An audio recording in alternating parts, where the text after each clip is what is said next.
most infected catarrh, the nose has been cured, or the nose has been cured by this remedy.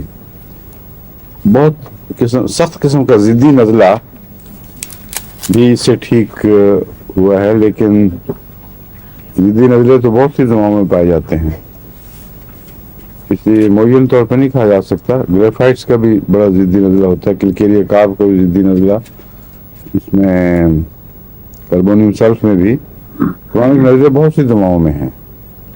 اس لیے دراصل chronic نزلے کی پہچان chronic نزلہ نہیں بلکہ دوسری علامتیں ہیں، اور جن کو پرانے نزلے ہوں ان کی ساری زندگی جیون ہو جاتی ہے، ان کو کچھ بھی نہیں رہتا بیچاروں کا، گھریلو زندگی بھی برباد، دوسروں کا بھی برا حال.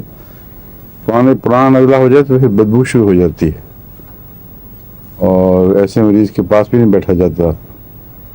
اس لیے اس کی طرف توجہ کرنی چاہیے. مختلف دواؤں جن میں نمایاں طور پہ نزلہ پایا جاتا ہے، ان کی علامتیں اگر وہ الگ الگ کی جا سکتے ہوں تو اس پر کنسنٹریٹ کرنا چاہیے. اس میں مثلا سورائنم میں بھی کرونک نزلہ پایا جاتا ہے بہت، لیکن اس کی بدبو ایک نمایاں چیز ہے جس سے وہ پہچانا جاتا ہے.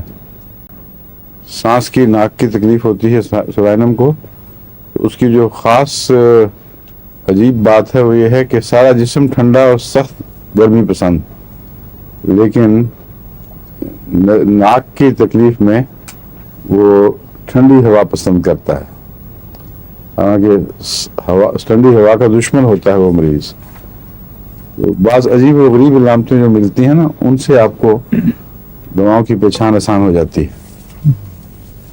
لیکن ابھی دیکھتے ہیں، اس میں چوکنگ کہتے ہیں، اس میں بہت زیادہ ہے، اور اس دوا کا خاص حصہ ہے، جیسے ہیپر سلف میں بھی چوکنگ بہت پائی جاتی ہے. یہ چوکنگ کہاں کی ہے بتائیے؟ گلے میں کس دو نالی ہیں، کھانے کی نالی ہے، ہوا کی نالی ہے، کس کی ہے؟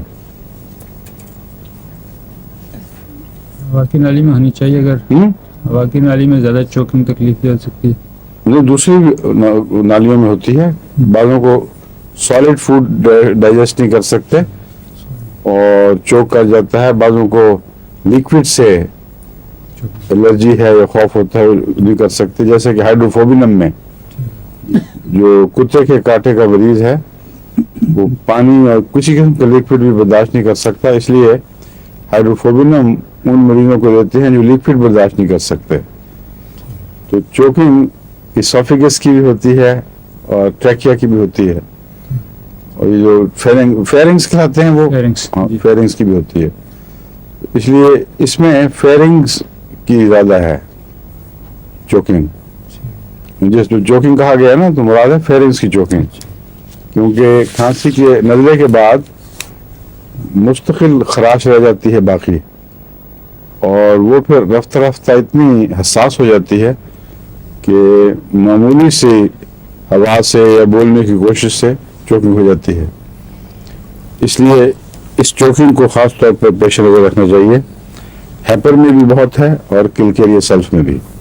اس میں چونکہ ناک کے ساتھ ریسپریٹری ٹریکٹ انفیکشن، تو اس لیے لیرنگس اس کے ساتھ کنیکشن ہے، کنیکشن ہوتے ہیں. جس کا پرانی نزلہ ہوگا اس کے زیادہ امکانات ہیں.